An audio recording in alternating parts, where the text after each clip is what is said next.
ये 80 साल की औरत जिसने अपनी दुश्मनी को खत्म करने की ठान ली थी, पूरी बॉडी की प्लास्टिक सर्जरी करवाकर खुद को 18 साल की लड़की में बदलना चाहती थी। लेकिन सर्जरी से पहले उसने अपने सबसे बड़े दुश्मन को फोन करके बता दिया कि वो जल्द ही अपने बदले के लिए आ रही है। पर सच तो ये था कि ये बुजुर्ग औरत कोई आम इंसान नहीं बल्कि एक कुख्यात माफिया बॉस थी। सिर्फ इसलिए कि उसके एक आदमी ने 2 पैकेट इंस्टेंट नूडल्स चुरा लिए, उसने उसे प्लास्टिक बैग से दम घोंटकर मरवा दिया। लेकिन उसे क्या पता था कि उसकी पूरी माफिया ब्रांच उसके खिलाफ जा चुकी है। जब बाकी डिवीजन हेड्स ने देखा कि सिर्फ वो अकेली बची है तो उन्होंने अपनी बंदूकें निकाल ली।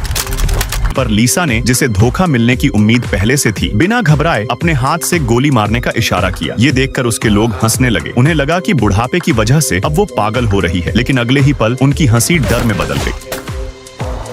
लीसा ने पहले से ही एक हिल टॉप पर अपने सबसे बेहतरीन स्नाइपर्स तैनात कर दिए थे। जैसे ही उसने हाथ हिलाया, सभी स्नाइपर्स ने एक साथ गोली चला दी। सभी गद्दार खत्म हो चुके थे। इसके बाद लीसा ने अपने आदमी जैक को कहा कि वो तुरंत अकाउंट में $1 अरब ट्रांसफर कर दे। उसे लगा कि अब सब कुछ खत्म हो चुका है। लेकिन ट्रांसफर के बाद लीसा ने सोचा कि जैक को भी मार देना चाहिए, क्योंकि वो उसके सारे राज जानता था।